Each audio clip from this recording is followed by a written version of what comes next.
As you know, we're in this election right now. It's not something that I anticipated. We presented a budget that we believed was responsible and reasonable. We consulted across Canada. I was part of those consultations. The Prime Minister consulted with other party leaders. There was a number of items in that budget, things like increasing the guaranteed income supplement for seniors, a home caregivers tax credit, the $400 million for the eco-energy retrofit program. These are all matters that the other party leaders had asked for. So we tried to present a budget that we believed was in the interest of all Canadians and that the other parties could support. But, as you know, we were defeated on a confidence motion 4 days after the budget. And fair enough, that's democracy. So we're here to defend our records, a record that, as I said, that I'm very proud of. I'm known locally as someone who stands up and champions causes for my constituents. And I've got many, many success stories, helped so many people, from the individuals to a veteran who's having a problem with Veterans Affairs or a senior. Let me share one story with CH Television. I remember John Pollard, who was the general manager of CH, coming to me and saying, "Gary, they're shutting our doors in 2 days." I canceled my schedule. I flew to Winnipeg. I met with the owners of Canada Global, sat down with them, managed to keep it alive for another week. And after 2 or 3 meetings, working very closely with them, that station is now owned by the employees. We're doing very, very well. They're actually making a profit for the first time in 10 years, and they're in the process of buying their own building. So it was a small success story, but one that I take very, very seriously. At the national level, again, we have a Prime Minister who is focused. He's principled to the core. He's one of the hardest working people that I've had the opportunity to work with, and there's a lot more work to be done. We are in an economic downturn, as you know. Canada is in a very enviable position around the globe. We have one of the strongest economies. We've created 480,000 new jobs, and something we shouldn't take for granted. There's still more work to be done. You know, we're forecast to have the strongest economy in the G7 over the next 2 years. But it's so important that we stay focused on these tasks. So it's work. I'm asking for your support so we can continue that. But today, this afternoon, it's all about you. It's about your questions. And I look forward to your questions, and you'll get very direct answers. Thank you again for coming.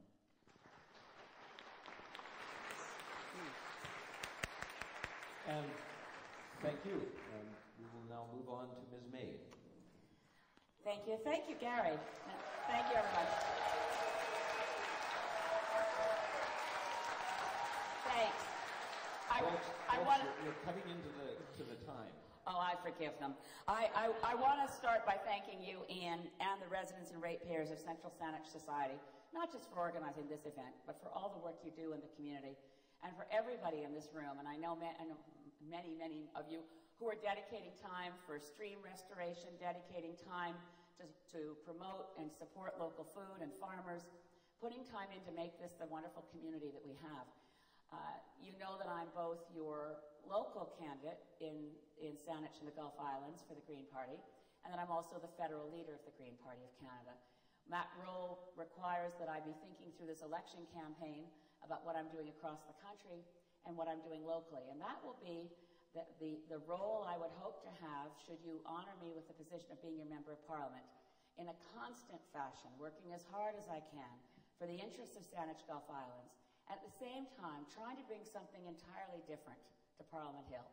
The fine people on stage with me here are all dedicated, but the problems in Parliament Hill have a lot to do with excessive partisanship that starts at the top down in all the other federal political parties. It's a serious problem that's led to a dysfunctionality of our Parliament. Now, why could I bring anything different to that? One reason is that, of course, I don't have a party leader squashing me. I'm my own leader squashing myself, so I just work as hard as I can. I say that somewhat facetiously, but it is a problem that in the top-down political structures that we see, partisanship has become the enemy of democracy. We need to re-engage Canadians from coast to coast to take control of the decisions that are made about our lives. We need to encourage people to believe that what they see on Parliament Hill is something they can be proud of. That when they turn on question period, they could imagine allowing their children in the room without fearing that they would pick up bad habits. To do this, we need someone who knows a lot about Ottawa. We need someone who knows a lot about how Parliament works. I have the great good fortune over my lifetime. I've done many different kinds of things. I've worked in my own family business. I've practiced law. I've run a national major environmental organization. But I've also been senior policy advisor to the Federal Minister of Environment in a time when there was much cooperation, when good things were done through that cooperation, through greater respect and more civility than we see in the House of Commons today. I think this country desperately needs a change in the political culture, one that will stop running our parliament as though we were in an endless state of election readiness, constantly looking for ways to stick it to the other guy instead of remembering that members of parliament are there to represent the people of this country, primarily work hard for the people who've elected us as constituents. I've said in other all-candidate meetings that this whole process is really a very long job application process. This is a job interview. I'm here as an applicant. You will forever be my boss if you do me the honor of hiring me to be your member of parliament. Thank you.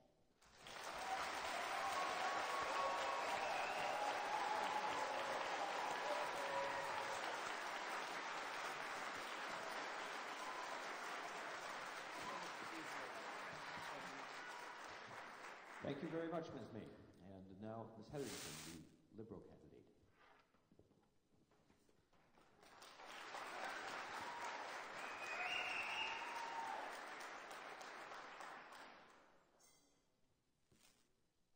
There was a telephone town hall meeting, which I hosted, on April 7th. Many questions were asked, but it was the final one that affected me most profoundly. A young girl asked me, "What is the most important thing to you in this election?" Since we ended on my immediate left, that's where I'll start. Would you like to take a shot at that? Thank you for the question. I think that in my opening remarks, the big thing that I've tried to do as a member of the school board for the Saanich School District, I've been privileged to serve on that board for the last 3 years. And one of the things that I'm fairly well known is listening to the people that I represent and being able to address their concerns at the board level.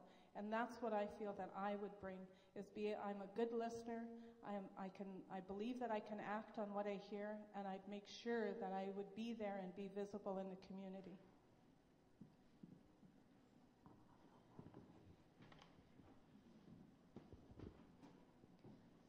I've been acting as your candidate for about over a year and a half now, and first put my name forward over 2 years ago. And since that time, there have been a number of initiatives that have come from the grassroots in this community and have percolated up right through the Liberal system and are now found in the Liberal platform. And I'll name some of them for you now. One is the oil tanker moratorium on BC's coast.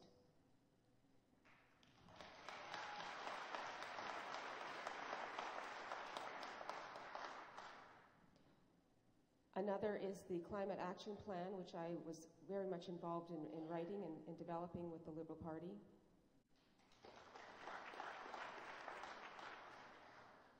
Another is the National Food Policy. Canada currently is one of the only industrialized nations without a national food policy. The Liberal platform now contains a very extensive, very thorough, and very open national food policy, which had its foundation in the grassroots of thought and ideas of the people of the southern Vancouver Island.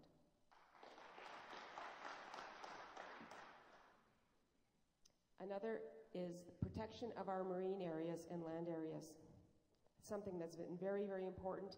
We have very poor protection of our marine areas right now, less than 1%, and that's in the Liberal platform.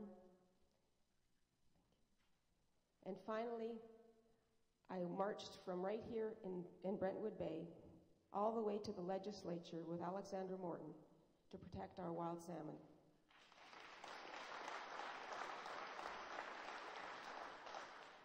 I am extremely proud to be able to say to you today that through some pretty They call me the Tiger in Ottawa. And that's now in the Liberal platform.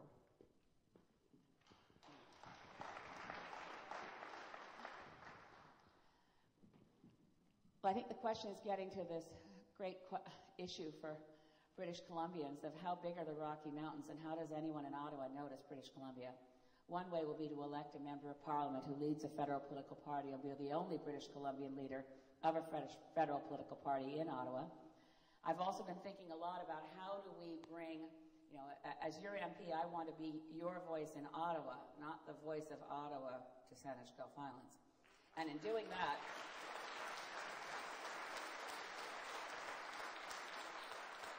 what I think will work well is to use modern technology. I don't know how many of you have toured Vancouver Island Technology Park, but we've got some fantastic technological breakthroughs right nearby. And what I'd like to do with my office in Ottawa is to have a really effective telepresence, and I don't want to advertise one particular brand, but very high-quality video conferencing. So if I've got a constituent who's a fisherman who's having trouble with DFO, and goodness knows I don't know of a fisherman who's never had trouble with DFO, I'd like to be able to bring the DFO bureaucrat into my office to talk directly to a fisherman who's having issues and have that conversation be two-way and have it happen with respect. And that listening, that's one of the areas where I've had a lot of experience, has been dealing with fisheries policy. We've got a lot of changes we need to make there. But just as a way of bridging those issues of distance, that issue of out of sight, out of mind in terms of British Columbia issues, I want to make sure that my voice in Ottawa is your voice and that we shrink that distance through the best use of new technologies so that the people in Ottawa making decisions know what British Columbians insist upon. And yes, all the issues we care about are in the platform. You can look them up. But I will fight to protect our coastlines. I'm very proud Alexandra Morton has endorsed my campaign. We'll fight against open pen fish farms, and we'll do everything possible that your issues are heard in Ottawa.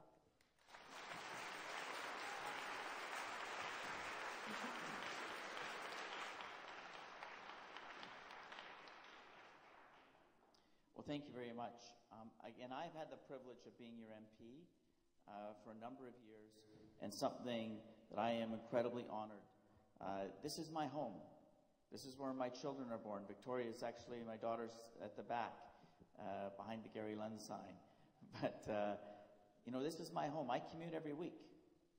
My first priority is my constituents.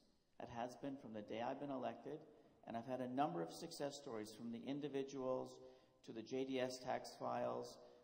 I was one who championed the Gulf Islands National Park right in the very beginning of my term and all the way through in government. We're now working on the marine protected areas. But these issues here at home, they matter most. You can never, ever, ever forget who sends you to Ottawa. And the day you do, you're finished. So this is my home. I'm proud of it. I don't call Ottawa my home. I've never lived there. I commute there. I still live in a hotel.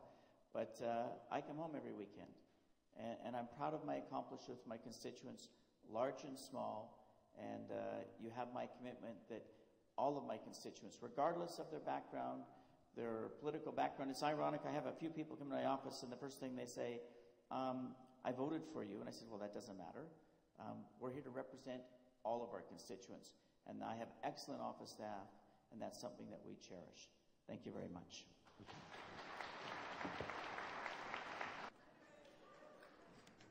Thanks to Nancy Dobbs for the question. I could be cheeky and give a one-word answer. Nothing. There is nothing wrong in Westminster parliamentary democracy.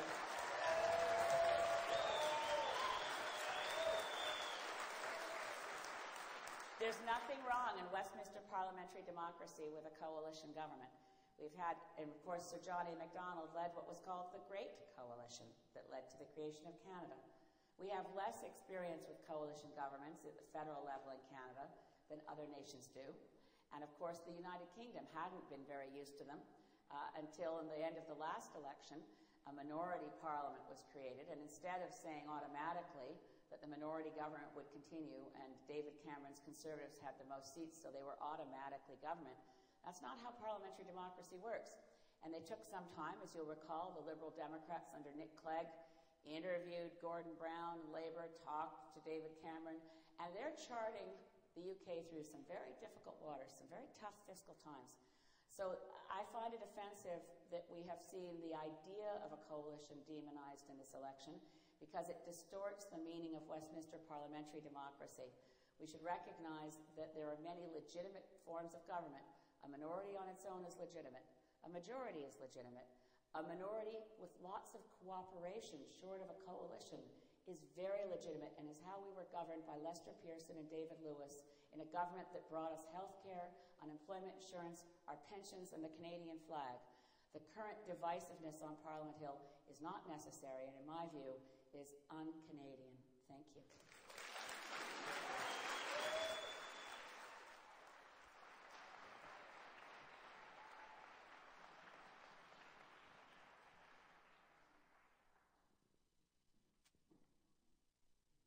Clearly, there's nothing wrong with the coalition government because Stephen Harper signed a letter to say that he would have one.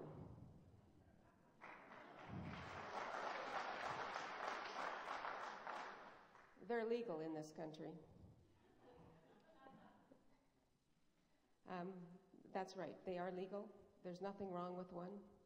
What we want to see in this country is a strong government, one that works collaboratively with each other, and one that gets things done that represents you. That's what's important. We need to have a strong government. We need to have people elected that are listening to you, that are taking your perspective, your ideas to Ottawa and actually making them happen. Not talking about making them happen, not thinking about making them happen, but actually making them happen. And really good policy happens when it lasts through a series of different governments. That's good policy. That's collaboration. And if we have good collaboration, coalition specifically isn't even necessary. What we need to do is actually work together.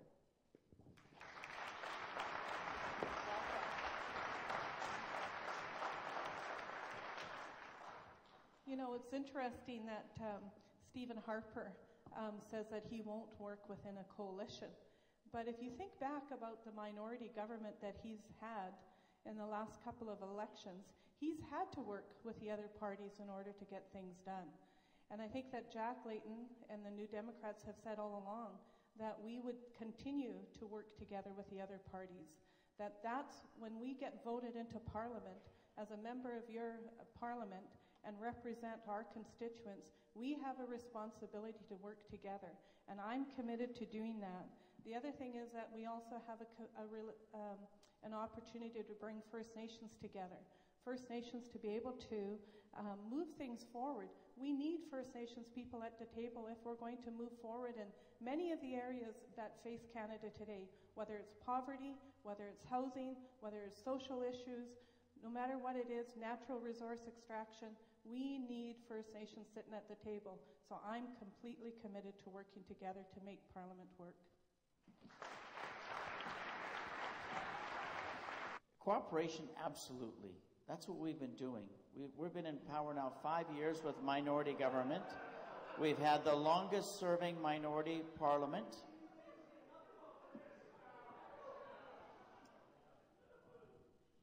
You think I'm back in the House of Commons. That's what they do, they heckle. And I don't participate in that. Even Elizabeth, who's been watching me, says I don't do that. But let me finish my answer, please. Then I'll respect your questions. We've had the longest minority parliament, and that's by working cooperatively. And you do get support from all the parties. Let me talk to you about the issue of a coalition. I don't think it's healthy with a formal coalition that involves a party that wants to split this country up. Even if they're not part of the coalition, but there's some side of agreement that they get a veto. Their sole purpose is to split this country up. To have the Bloc Québécois have a veto over every piece of legislation, government legislation, to have the Bloc Québécois have a veto on the budget. I think that's terrible. And I could never, ever, ever support that. That's the problem with the coalition. Listen, if two parties, if the NDP, and they want to work with the Liberals or the Greens or whatever, I think that's absolutely okay, and that's great if they want to do that. But when you involve a party that's sole purpose is to break up one of the greatest countries on this planet, I have a huge problem with that, and I will always fight against that. Thank you. We intend to do to purge its contempt of Parliament, the democratic institution it was elected to? Thank you very much. First of all, there was a contempt of a motion before Parliament, as you know, and it was over the production of documents. We believe we had produced all of those documents. We had tabled additional documents, and we did everything we could to do everything we can to honor those requests. There's people that go through, they black out parts, and that's a process that's done by government officials. At the end of the day, though, all the three opposition parties were determined to move this motion forward. There's been, and if that's what they want to do, at the end of the day, they defeated the government on a confidence motion, and that's why we're having an election. But the reality is that I believe we have served with honor. We've served the Canadian people. We've got the strongest economy. There's more work to be done. But at the end of the day, you get to decide. It's up to the Canadian people now. The Canadian people are going to vote on the government. They're going to say, no, you're not worthy of office, or you are. So we've actually put this matter is now in the hands of the most important jury of all, and that's you. You get the final say. Thank you. Favor of carbon taxes. Please enlighten us.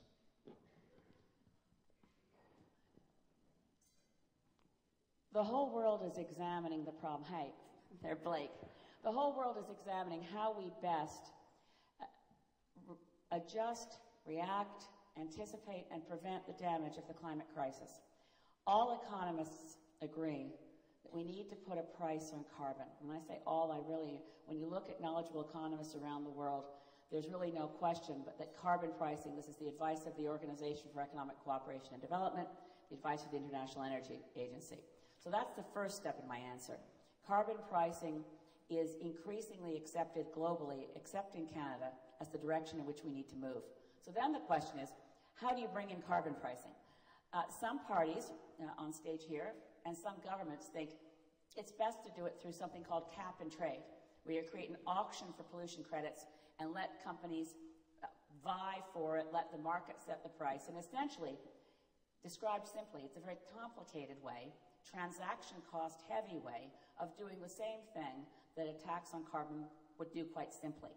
So our approach is to make sure that we follow the advice of the strongest economists in Canada, people like Don Drummond, former Assistant Deputy Minister of Finance, former head of the TD Bank, senior economist, or The Economist magazine, I could name her, Sir Nicholas Stern, former senior economist of the World Bank. Carbon taxation makes sense, but more taxes on you do not make sense. So what we do is we have an approach that allows every dollar that comes in from a tax on pollution to be $1 off your income tax, $1 less for low-income Canadians to have to pay. We raise to $20,000 a year the amount that any Canadian has to earn before they pay income tax. We bring in income splitting immediately for all Canadians, not just families with children and not just after we pay down the deficit in 5 years, maybe, because it's possible, because we want to tax the things we don't want in society, pollution and waste, and we want to encourage the things we do want, jobs and income.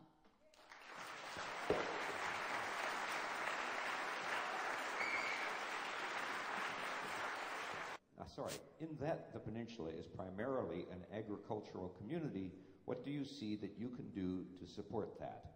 And I'll start off with Ms. Hetherington, please.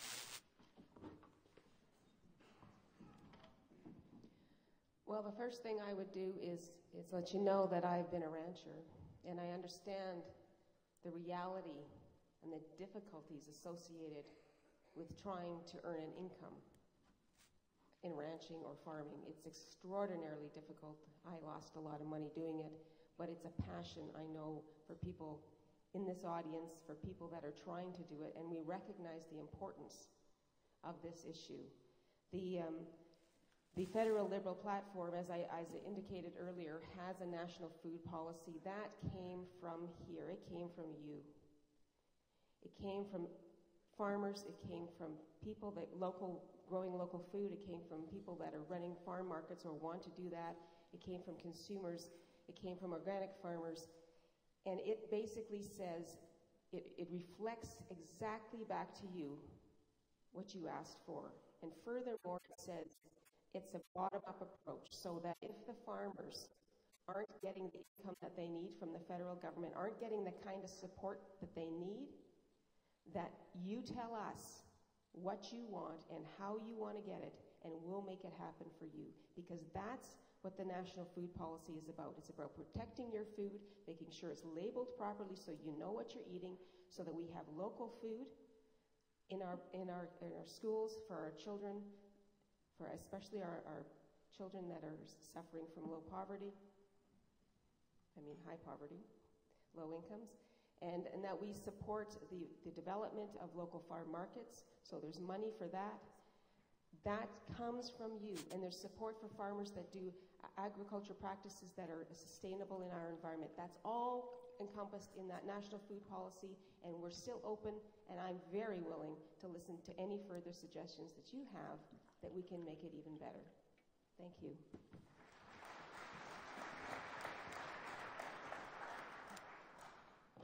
Thank you. I really support local farmers as well, and I think that the New Democrats has really put forward when they went across and put together the food security strategy.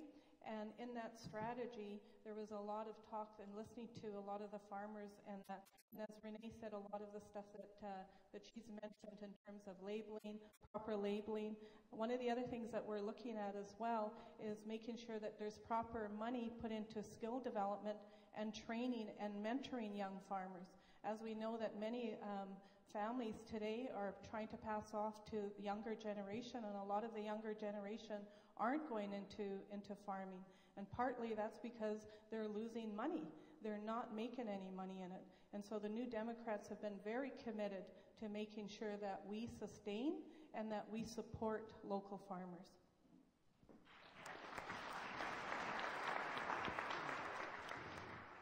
Thank you very much. I think the local farms, the ruralness of the peninsula is one of the greatest things in this peninsula. That's why it makes it, we live in a great country, but every time I come home, I'm so blessed to know that this is where we live. And, we got to give credit where it's due. The municipalities of Central Saanich, North Saanich, they work very, very hard to ensure that we maintain that, we protect our farmland, and they do a great job. What I've been able to do at the federal level, I'll give you an example. There was a local farm, one of the nurseries here, in fact, Island View Nurseries, who ended up with the oak disease. It's a disease that ends up in their soil, and Agricultural Canada came in and shut them down. They came to see me. His name was John. He was desperate, absolutely desperate. We had a program at the federal government where it cost him millions of dollars, but able to get him assistance through the government of Canada, and where he's now back in business after his nursery was completely shut down. So there are a number of programs that the federal government does offer through Agricultural Canada, and when people come to me, if we can get them support, I do that. But that was just one example where a nursery was going to close, and he literally got millions of dollars of assistance from the government through this program, and I was proud to be able to help him out. Thank you.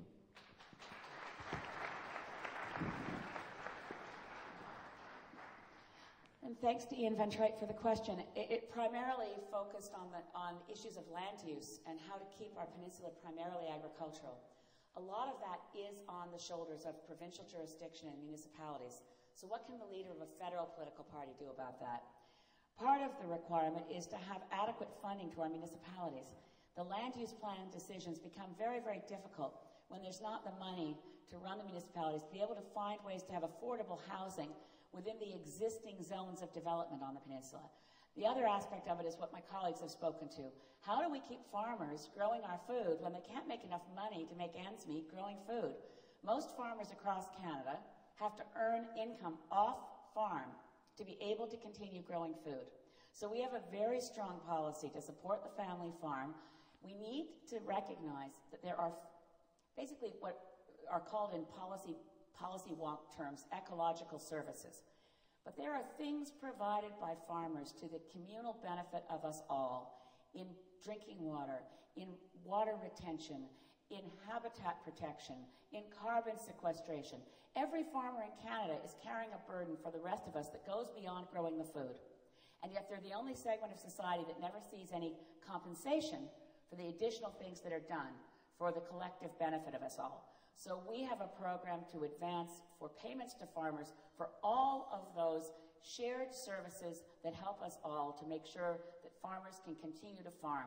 We want to support local food security, help farmers grow healthy food, and help educate all of us, particularly so our kids can eat, growing up, healthy food that comes from decent food stores and not from a vending machine, which is another whole issue. We've got to have farmers growing our food, protect agricultural lands, and grow up healthy. Thanks.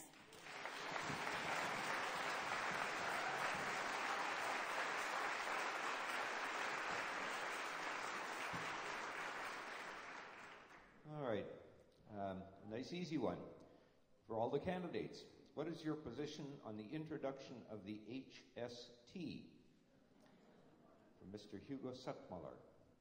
And we ended with Ms. May. Let's start with her. Sorry, let me repeat the question. What is your position on the introduction of the HST? We've always opposed it, and when I say we, I mean the Green Party of Canada, and in consultation, the leader of the Green Party of Ontario and the Green Party of British Columbia. We recognize that in theory, the HST is not a bad idea, but if it streamlines existing taxes. The problem with this application has been that it didn't just streamline existing taxes, it caused taxes to increase on a lot of things Canadians need. It had a really significant impact on our service industry, on restaurants, on people running hair salons, and so on. It may have saved money, and it did, for some in the manufacturing sector. There's no guarantee those savings get passed on to consumers. In addition to that, we know in British Columbia that it was never mentioned in the provincial election, and then we got hit with it. And we also know that the pressure to bring the HST to British Columbia came from the federal government, where my colleague to my left voted for the money for the HST to get British Columbia to bring it in. And I think we have to take a whole new look at it. And just to be clear, Greens have opposed the HST coming into British Columbia. We think it should be revised and rejigged, particularly to reduce the tax on local services that so affect local small business. Well, thank you very much. The HST, the absolute facts on this are that the Prime Minister said at a First Minister's meeting, some over a year and a half before actually the province made this decision, that all the provinces, should they choose, and they were raising this with the federal government, should they choose to go to an HST like Nova Scotia has done, would they receive the same compensation? And the Prime Minister made a commitment that if any province chooses to harmonize its tax, they'd use the same formula and they'd be treated equitably and fairly and receive the same compensation from the Government of Canada that the provinces that already had chosen HST, after this was raised by some of the provinces. And I don't even believe it was BC that raised it at that time. The Government of Canada was approached after the provincial government, and the former Premier he's raised this. He's actually said this be the facts, that they raised it with the federal government, and we always said we would respect the decision of the province. So the provincial government pushed this. They passed it through legislation. Yes, we passed legislation. Yes, I voted in favor of it. To provide the compensation to the province, $1.6 billion, as this was their choice. I'm not going to try to have a discussion whether it was implemented badly. The former Premier's already said they made a disaster of its implementation. I will assure you of this, that we would respect the decision of the voters. As you know, the voters are going to get an opportunity to vote on this coming June, and I see I get a yellow card, but we will respect that decision by the voters of this province. Ms. Hetherington. Francine Allais. Would you support legalizing physician-assisted suicide? Who'd like to go first? Mr. Lunn. That's actually an easy question for me. The Prime Minister has said, and we've followed through with this our entire 5 years in office, and I believe the other parties have too, but matters of personal conscience will be a free vote in the House of Commons. including cabinet, which is, it's not the norm. Cabinet usually votes as a block under our Westminster model. But on an issue of assisted suicide, it would be not a government decision, but a matter of personal conscience. So now let me tell you where Gary Lund stands. And this does not represent the government of Canada. It only represents me because it would be a free vote in the House of Commons. I would oppose it simply because in all of my research and what I've read on this, and I have read up on this, that there's would be, I know there's some potential benefits, but the potential harm is far greater. The potential for risk or abuse is far greater than the possible good, and it's a very tough issue because obviously there's some people that would be very passionate about this, but that's my reasons. My reasons are not of any religious convictions, but that some of the countries that had this, there's, the potential for abuse or risk or harm, or it may not be intended, I think far outweighs any possible benefit. And most importantly, that we provide care to things like hospice. We've got an incredible hospice at the Saanich Municipal Hospital for people that are suffering, and we need to be so compassionate and caring and provide them the support we can. But that would be my personal choice. Thank you. What our policy documents say, from which you can find Vision Green at the Green Party site, is to guarantee the right to draw up a living will that gives the power to limit or refuse medical intervention and treatment, so the person has the choice of dying with dignity. Now, this policy commitment stops somewhere short of the question that we have from Francine of legalizing physician-assisted suicide. It's more of a statement that each of us should have the ability, when we're healthy and of sound mind, to choose what our quality of life will be and the limits on what we're prepared to endure. Our medical technology now makes it possible to extend our lives in ways that may exceed our ability to be truly living, and to live in situations of extreme pain and difficulty where we know that people have been pushed to their limits, and assisted loved ones in suicide, which then criminalizes the surviving spouse.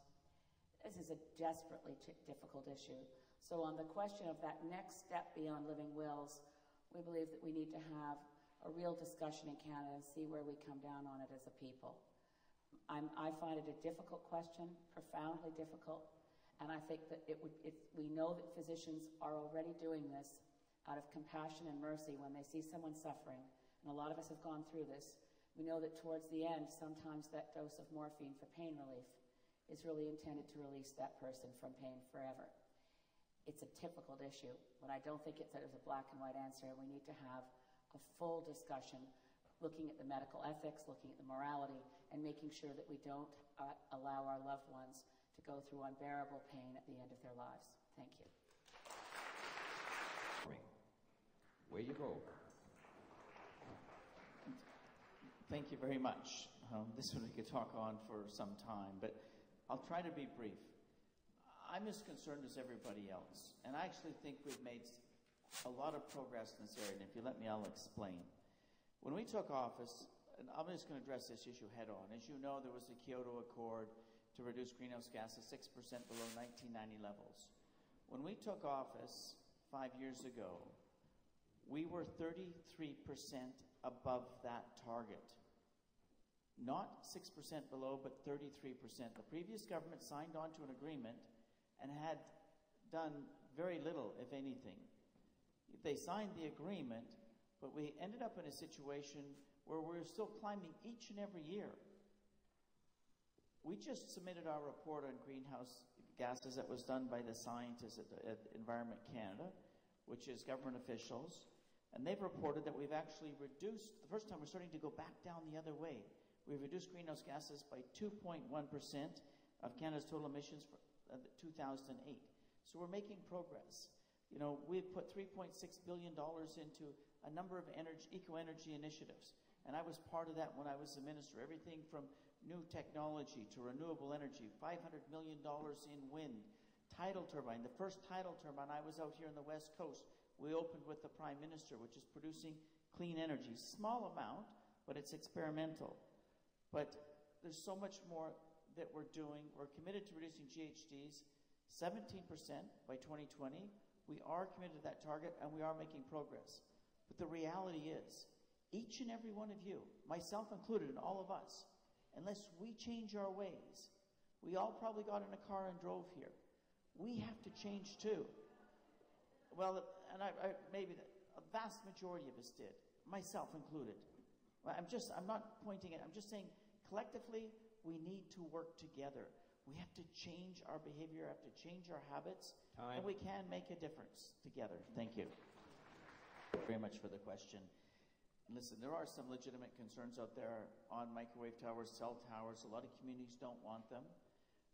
And there's lots of different science and different evidence out there. And I think, I don't think there's anybody here an expert on cell towers and what they do, but we need to listen to the scientists.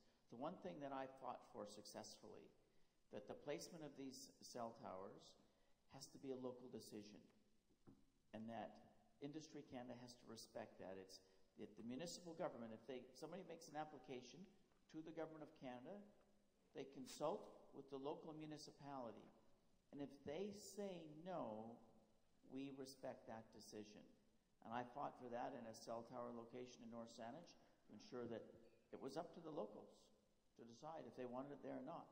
And if they didn't want it there, then we have to respect that, even though it's a federal government jurisdiction. Thank you. All right, the next question. Oh, I thought that was to all candidates. Oh, sorry. I'm sorry, Ian. I'll just grab next to say that the issue of microwave radiation is not being adequately dealt with at the federal level at the moment.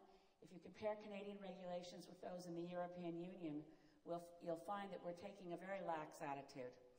We should be much more diligent in the use of the precautionary principle, which is a principle not only of international law but recognized by the Supreme Court of Canada, and making sure that we don't allow the installation of Wi-Fi in schools, that we provide warnings on cell phones, particularly for children and adolescents, that there is health information, that they are at risk of their health in the use of these devices. We need to be much more careful about the forced installation of smart meters in homes and look to the European Union regulations and bring Canadian regulations up to scratch. Too many career politicians. So I would suggest that I would require some time to review the evidence. As a scientist, I would need to do that. I would review as much evidence as there was, both pro and con, and then I would make suggestions with a team of experts on the issue as to the best alternatives for us to move forward. Thank you. Right to choose re-abortion. Green Party fully support. You can find all of us on our website. The Green Party stands without hesitation in favor of a woman's right to access a legal and safe abortion whenever she needs one. We also have a policy passed by our membership, which has led to some confusion, which is called the pro-life, pro-choice policy, which also says that if a woman needs help or a family wants to pursue an unwanted, unexpected pregnancy, that they have support to do that as well. So we have a slightly more nuanced position, but there's no wiggle room on this. We will never accept any retreat on the hard-won rights of women in this country.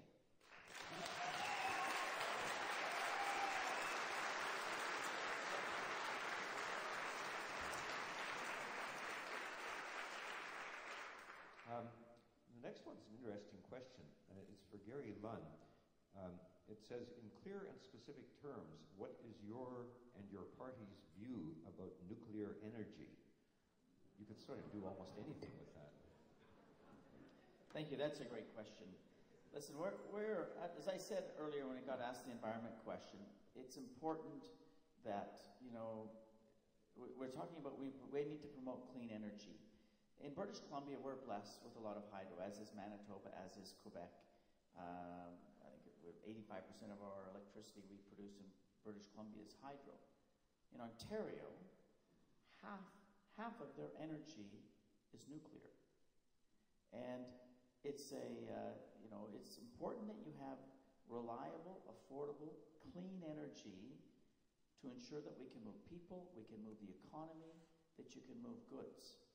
So the most important thing is that whatever our energy that we have, I think the most important thing is we need to continue to develop technologies, continue to promote clean energy, but we have nuclear energy in this country. Our largest province, which has the largest economy, half of their energy for 40 or 50 years has been nuclear.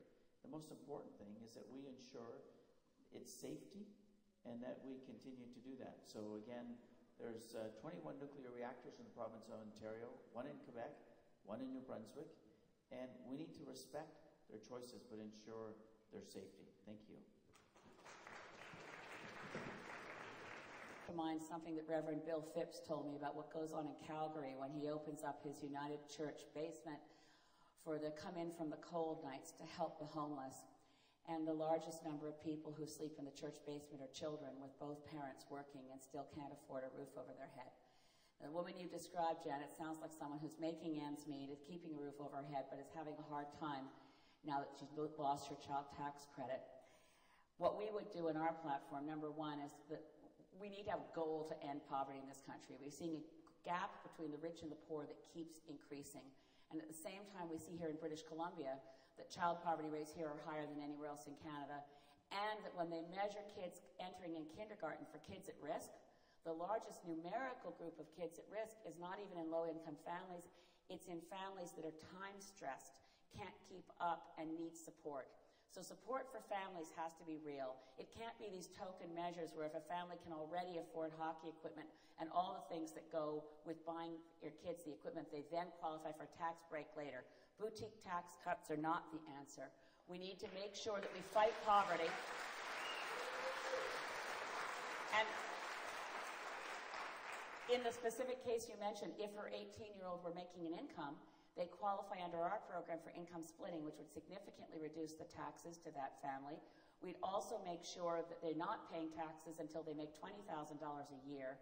We make sure there's adequate, she sounds like her kid's already out of the child care phase, but we sure need early childhood education and child care so that Canadian families that are struggling with both parents working know that their kids are in high-quality child care and know they're getting the benefits of early childhood education. We've got to invest in our families and help our kids, or we're going to lose and become a society that's lost the fabric that webs and holds us together, which is family and community.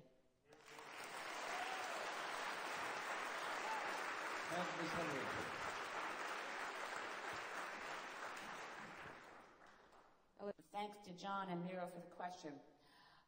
There is no academic, expert, empirical evidence anywhere in this country that would support the so-called tough-on-crime policy of the current government. It makes no sense.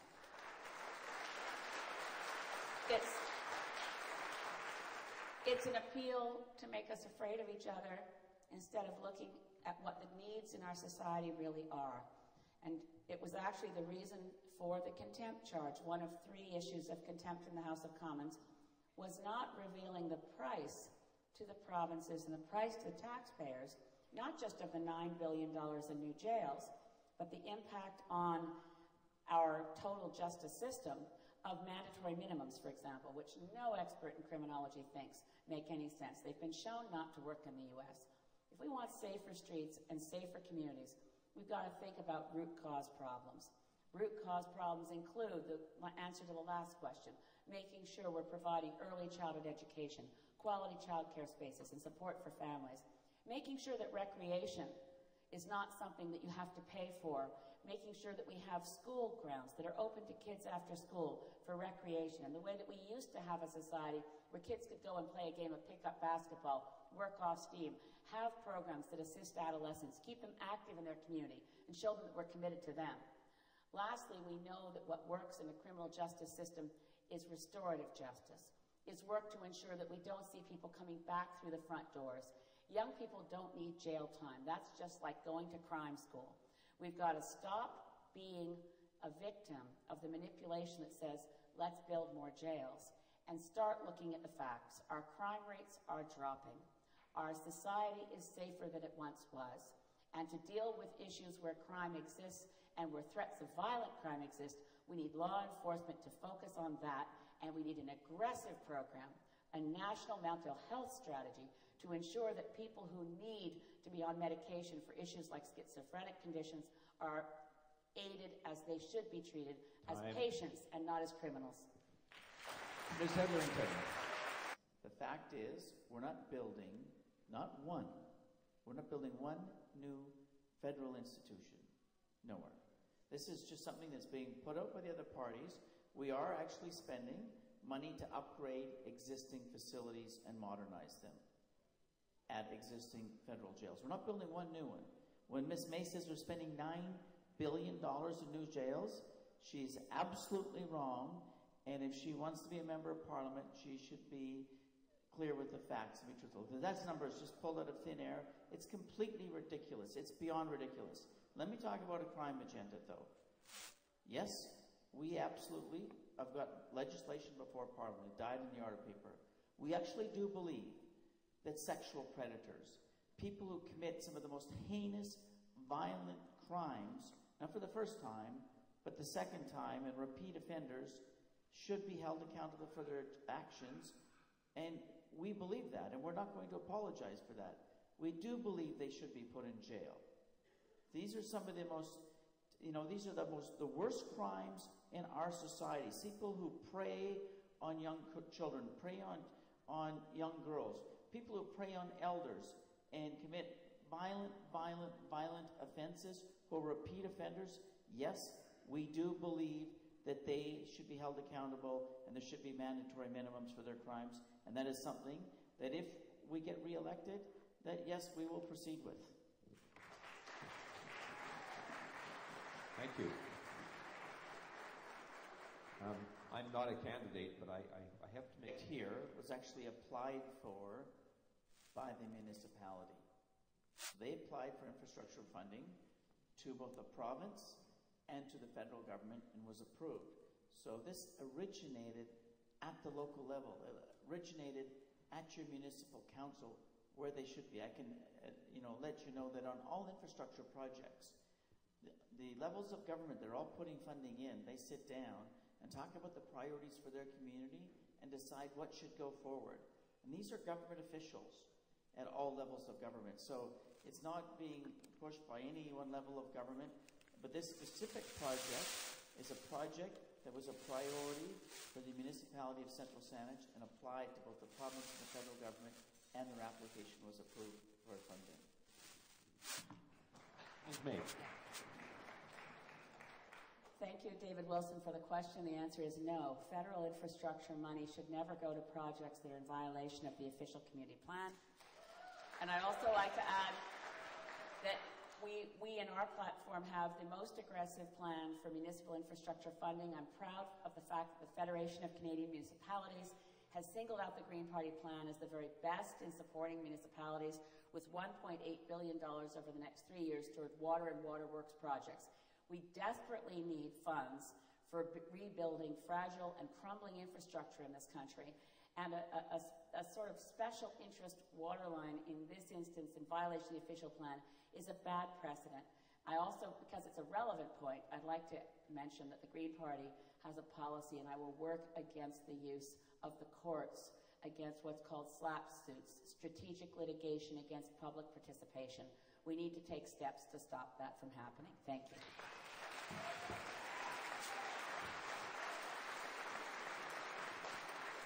And Ms. Henrique. Yeah, federal infrastructure funds are public money. I just was waiting to see if you were going to, which one of us was to answer next. This for all candidates. Adam has raised a very important question. There's only one taxpayer, as we all know. And if you look at the pie, the 100% of tax revenue that comes into various levels of government, only 8% goes to municipal governments. So when you have a federal government saying no to any new infrastructure funding, the economic stimulus package was it, and we're all gone away, and that's all there is. What you're really saying is you're going to be raising taxes, but you're going to pass it on to the municipalities to raise those taxes. You're not going to be anywhere around. You're going to be running for cover. Because if you leave it, for instance, Central Saanich has got $8 million looming cost for fire equipment. Well, where's that money going to come from? If the federal government isn't prepared to come forward, as we are, and I think we have the best program, as FCM has said, but to various degrees the other parties. If you take the position that you are not going to be providing municipal infrastructure grants, as the current Harper government has said they will not, where will the money come from for the things we need municipally? It'll come from higher property taxes. Right? So we're talking about the question of whether we believe in making sure the burden to individual Canadians doesn't go up or whether we don't. And if we're committed to municipal infrastructure, which is after all where we live, it's the buses we get on, it's the people who pick up our recycling, it's our waterworks, all of those things, it's our fire protection. The federal government must be engaged with stable, sustainable funding to municipalities, or our cities and our municipalities and our communities will fall apart with the aging infrastructure. And in order to deal with that crisis, we'll be dealing with higher property taxes every time we turn around. The federal government has to step up, and that's what I'll work for in Ottawa.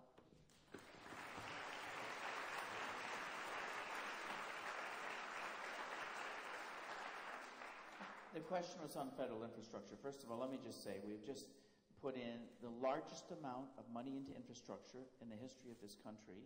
The Auditor General looked at the rollout of this program and gave it a letter grade A and said it was rolled out transparently, fairly to all regions of this country. And that's why we have one of the strongest economies. I just want to correct Renee. All three mayors were supportive of the interchange, the infrastructure dollars. I work with them closely. I talk to them all. You know, I talked to the mayor of North Saanich when one of their priorities was the Scoter Trail. We put money into the trail along Lochside Drives. There's many, many infrastructure dollars that went out to the municipalities. But they're right, is that the Economic Action Plan, that is winding down. We have to do that. We've got to get back to balanced budgets. On the gas tax fund, which is $1.5 billion a year, this goes directly to municipalities. There is no consultations. The municipalities themselves decide what they're going to spend the gas tax fund on, and that we put into legislation. That was once a temporary program. That is permanent. So again, just to correct the record, that is something the Federation of Canadian Municipalities has endorsed our government doing this and has been very, very supportive. Thank you so much for the question. It says, Elizabeth, your main platform focuses on the environment. While I believe many young people appreciate the importance of your position, few vote. They seem to have given up on the system. Many people over 50 do vote, but your ability to reach this population with your message appears to be limited. How do you think you can get more young people involved and more older people interested in issues other than their pensions? Well, I thank Wayne for the question. And first of all, just to challenge the premise a little bit, our platform is, yes, founded on the premise that we need to have a livable world to have anything else. But we're not a one-issue party. Once we know that we want to have a functioning biosphere that our children and grandchildren and into the seventh generation and beyond can have a livable world, in that livable world, we build a healthy economy. And we start now with millions of new jobs, with an approach to protect our healthcare system, with protection of pensions, expansion of programs to ensure that we actually not just treat the symptoms of poverty, but eliminate poverty. So we are a party that speaks to, as you can tell from the size of our policy documents, every issue out there that concerns you. But your specific question, how do we reach the youth? Young people, it's true. In 2008, only 38% of eligible young people eligible to vote actually cast a ballot. I talk to young people a lot to find out why this is. Quite often they feel that somehow it's a protest. Sometimes this is not just unique to young people. I hear it from people my age and older as well. People feel so disgusted with what they see in politics. They say, well, I've decided not to vote because I just don't want to encourage them. And you have to say, look, please remember your vote counts. Every single vote counts. And reaching out to young people in this election, we're the only party that has provided ongoing work with paid staff people, young people working on every campus across the country to encourage the youth vote. We've put up slam poetry. We've reached people on tweets and Twitters, and we've got a cell phone app. We're trying to reach young people, and the message is not always just vote green. The message is you've got to vote. And I think it's really tragic that we could have had the interference in the ballot directed at getting students to vote at the University of Guelph, that any party would have complained about young people voting. Thank you.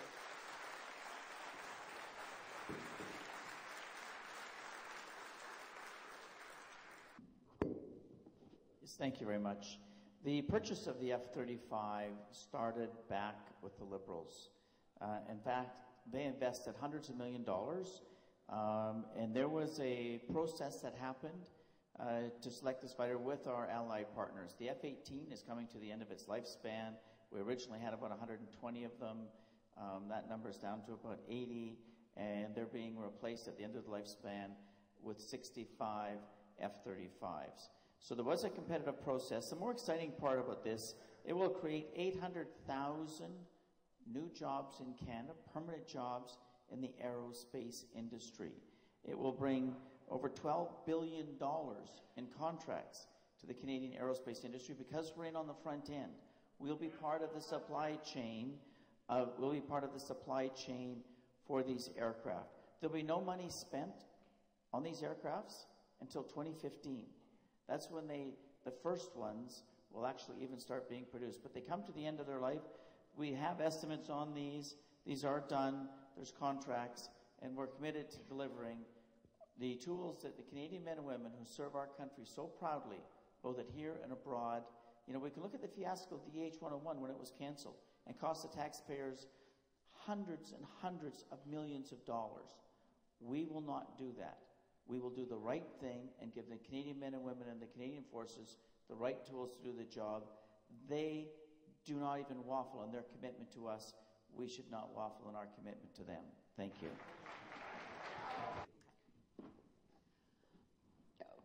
Back to the corporate tax cut comment just briefly. Corporate tax cuts are about the most expensive way one could ever envision to create jobs. It's very clear on all the evidence, as the story last week suggested, and as a recent study from the Canadian Centre on Policy Alternatives confirmed, that continuing corporate tax cuts, corporations are much more likely, and on the evidence actually do, accumulate cash as opposed to investments, which we really need in research and development to deal with the productivity gap that's growing between Canada and the U.S.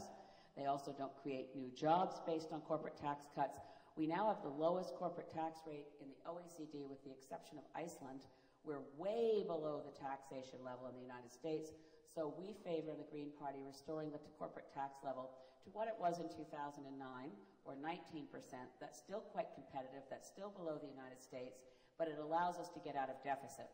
Meanwhile, small business really needs investments. We're arguing for green venture capital funds so small business can get going on. There's so many innovative entrepreneurs who want to be part of a new green technological revolution, which is passing us by, frankly, in Canada. We also provide tax relief to every employer by providing, I mentioned earlier that some of the tax taken in from taxing pollution is used by reducing taxes elsewhere. We would cut by 1/3 the amount that every business has to pay for CPP and EI per employee and employer, and it would cut the cost for the employee as well by bringing in that money. So the money would be there in the EI funds, the money would be there in the pension plans, but the burden on the employer per job would be substantially reduced. We need to provide an investment climate that works for small business. We need to help small business, and to do that, we need to get rid of the deficit, raise the corporate tax rate to a reasonable level, and put our investments where it really builds our economy. And a lot of that is in the small businesses. Well, thank you very much. First of all, just on the issue of business taxes, this is not something that was in this budget. This is not something, this was voted on 2 or 3 budgets ago, and it was supported by the Liberals. They are coming into effect now, that's true, and they work. We've got competitive business taxes. We've cut the tax down to 11%, the small business tax, from 12 to 11%. We've raised the amount from $300,000 to $500,000 for small businesses. These are the people that create jobs. They create the economy. If you think the government's going to create jobs, I disagree with you. This is the backbone. That's why our economy is ranked number 1 in the world, in the G7, the strongest economy. We have the strongest projected growth. It's not like that everywhere. Go to Europe. Go to parts of the United States. They're not in the same position. We've created 480,000 new jobs in the last 18 months, and the majority of those are full-time jobs. So raising taxes is not the answer. I'll proudly stand up here and say our party and our Prime Minister, we're opposed to raising taxes for businesses and for individuals. We're proud of the record. And yes, we've got to get back to balanced budgets, and that's what we're focusing on. This is so fundamentally important. I look at my daughter at the back of the room. If she wants to have the same opportunities, the same job opportunities that I have, we've got to create the conditions for those people who create the jobs to succeed. And that's exactly what we're doing. And I would like to thank the Liberal Party of Canada for actually voting in favor of those tax cuts. Thank you all for being here this afternoon. Thank you for excellent questions and for your consistent presence. You haven't fallen away by the wayside as the afternoon wore on. I stand before you as someone who's dedicated her entire life to public service. Before going into politics, I was given this award, the Officer of the Order of Canada, which is the single biggest honor in my life. The thing I'm most proud of in my life is actually sitting in the front row as my daughter Victoria Kate and my stepkids and my grandkids. And it's for them that I do this work. Politics isn't fun. I don't like it very much, to be quite candid with you. I felt I was making a change. All the work I did for all the years at Sierra Club of Canada or through volunteer groups or NGOs. But the reality of what I'm seeing happening in Ottawa today requires something different.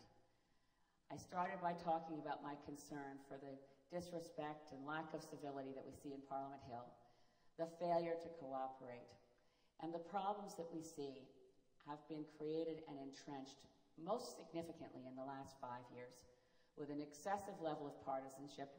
You've probably heard Keith Martin when he explained why he wasn't running again, and he called it rabid partisanship. To break that apart, we need to do something different. We need to send a voice to Ottawa that isn't captive in the existing partisan dog's breakfast of a fight that happens every day on the House of Commons and the Hill.